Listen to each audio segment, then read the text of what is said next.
این هم با اون کودک تاثیر میرسانده است و حالتی که گوییم که با بدون این با بعضی خورد و خوراک هم تاثیر میرسانده است که ساختاری همه آناتومی کودک می ساخته است. من بسیار درست قید کردید و برای همین من بسیار وقت حتی که به پاسینت های خودم هم میگویم که ببینید در خارجه وقتی که زن حامله دار است اینقدر احترامش نسبت به او زیاد است.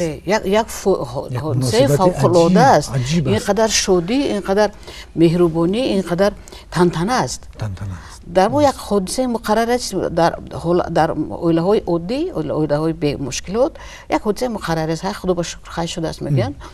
و حالتایی که پدر مادر آماده نیستند، نمیدونن که مادر مشکلات فرزند در آینده می شود. در همین دوره مناقشه ها، جنگ و جنجال ها، آزردن زن و غیره و کذا من بعد باعث بدبختی در آینده کودک شده می تواند. انا همین رو یا نمیدونن یا خودشون رو اداره کرده نمی توانند. و اگر ما مثلا فرهنگ ملی خودمون به خاطر بیاریم، من مثلا میدونم که اگر در یک گذر اگر یک زنی حامله دار باشد، از توی ها حق و روان میکردن که انتظار است. و سیحلاوک رو پخته بله حق روان میکردن، خونش بسیار شد. بله برای غذای مخصوص تیار میکردن، نسبت به مهربان بودن و تنها نمیموندن، در طور که کوچه برآمدن نمیموندن که نترسد. یعنی همین چیز در فرهنگ ملی ما بود، ولی متاسفانه اندک اندک یا فراموش شده است یا ما دوده شدیم به دانش‌های نو و گمان میکنیم که آنها چندان ارزش ندارند، حالا که اینها فرهنگ 1000 ساله، تجربه 1000 ساله رو پیشنهاد کرده بود و اینها ریشش باز همون محبت به همون طفل بود که این طفل رو در اساس محبت به دنیا بیاریم که ما با همه چیزی که برای در آینده خوشبخت شدنش از جمله سلامتیش، خاطر آسوده‌اش باشد. این سلامتی روانی است و سلامتی جسمانی است که کودک از بطن مادرش با این ذخیره بوی به دنیا بیاید. ولی متاسفانه بعضی حالت‌های میشود که این چیزها فراموش میشوند و همون زمانی اومده است که اینا رو باز بیدار کردن. از اون جمله اون سال 2015 اعلان شدن سال اویله از طرف سرور دولت محترم امام علی رحمان و البته همین چیزها بودن، همین غمخواری ها نسبت به ملت بودن که بینید باز یک این ملت صاحبی شعور شد. شعور یعنی پیشوای ملت اعلان شدنی جناب عالی پرزیدنت ما امام علی رحمان و این به سبب نیست. یعنی اکنون ملت یک شکلی چی رو گرفت، یک شکلی ساختاری خودش متشکلش یافت. یعنی که هم تن دارد ملت، هم گوییم که هوش دارد یعنی قانون او و هم گوییم که شعور دارد و برای این دولت پاینده شود در این رقابت های گوناگون فرهنگ جهانی که حالا آمده ایستاده است. ما اگر همین حجیره های ساختاری همین دولت خود که حجیره البته عائله هست همین بقاوت نکنیم و فرهنگ خودمون رو بیدار نسازیم و در اساس دستاوردهای جهانی و با نظر داشت این فرهنگ ملی خود یک مدل، یک نمونه مناسبات ملی خودمون را داشته نمونده کن. و از اون جمله اون چیزی که شما گفتید تصور کنید که از ما سر کنیم که از بطن مادر سر کردن تربیت کودک و آن را نگاه و بین و غذاهای لازمی دادن و تیار کردن زن مثلا مخصوص برای حامله داری باید کورس‌های مخصوص رو گذاشتنش، برای تولد باید تیار کردن و بعد تولد مثلا بسیار نازکی ها دیدن. تصور کنید بعد نسلی که میباید چنین سیاستی که نسبت به عائله برده شده است اگر عملی کنیم تصور کنید خیلی ملت پیدا می شود. بله درباره ملت گفتید، واقعا وقتی که با ملت‌های دیگر مقایسه میکنید خوشبختانه سیاستی در باز امکان میدهد که ما بیرون از کشور رویم و ملت‌های دیگر خیلی صحبت کنیم، آشنایی پیدا کنیم. من با افتخار میتوانم، با دل پر میتوانم، چه روانشناس میتوانم گویم که ملت ما یکی از ملت‌هایی است که خیلی و خیلی با استعداد است، خیلی و خیلی در آموختن آماده است روانش. مشکل وضعیت حاضر همون است که ما زمان درگیری های که بود تا این دوره مثلا دیگر شدن ساختار، دیگر شدن جامعه و دیگر چیزا باعث شد که یک دوره مردم ما به همین چیزها اندرمان شدن. دوره زنده ماندن بود و حالا که همه چیز برقرار شده، ما جاش گرفته است، ما گمان میکنیم که با تکیه به این استعداد واقعا بنیادی ملت ما میتوانیم بسیار مسائل رو آسان‌تر حل کنیم.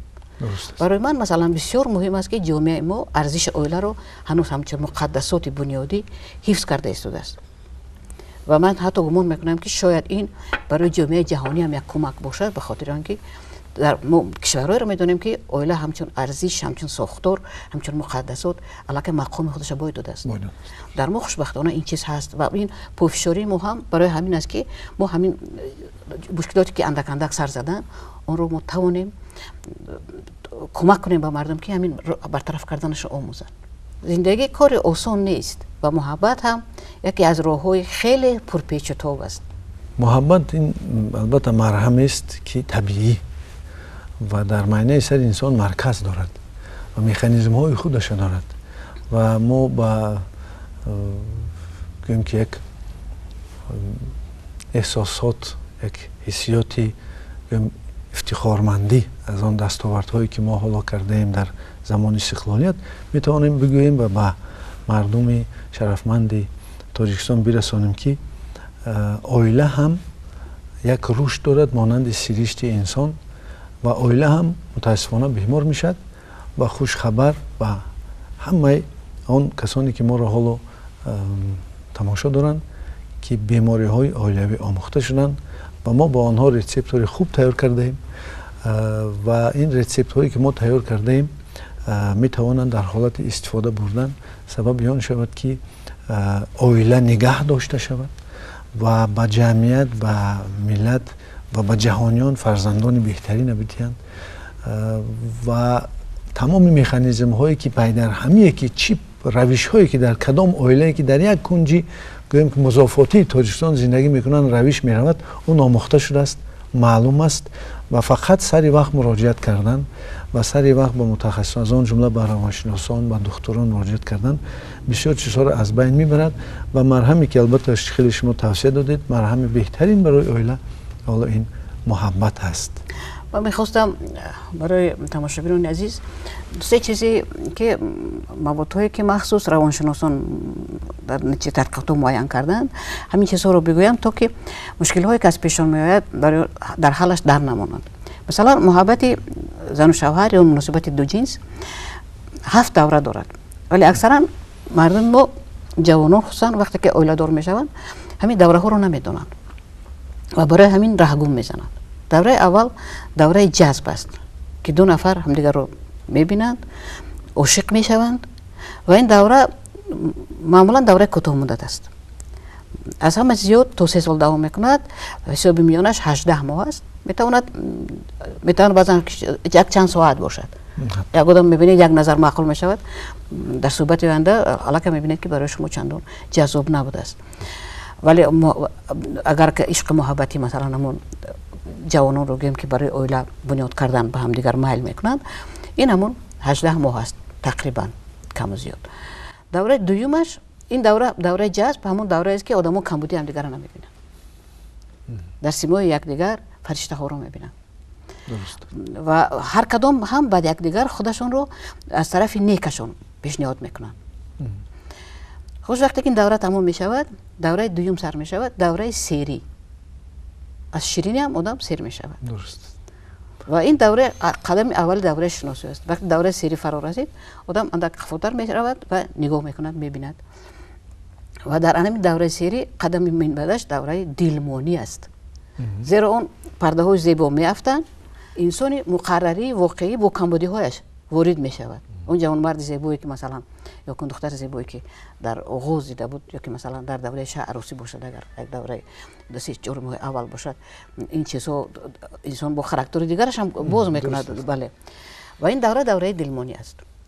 اکثر جوانان در همین دوره علاقه میکنند که محبت به آخر رسید و اویله هایی که در اساس محبت بنیاد شدن حتی در اویله که حتی به محبت هم بنیاد شده باشن پدر مادر هم انتخاب کرده باشن اگر در این دوره پریشان شوند سببش همین چیز است که در همین دوره بعد سری دوره دلمانی اونها گمان میکنن که همه چی به آخر رسید حالا که هنوز اونها به محبت نرسیدند و دوره که بعد این میآید دوره صبر است.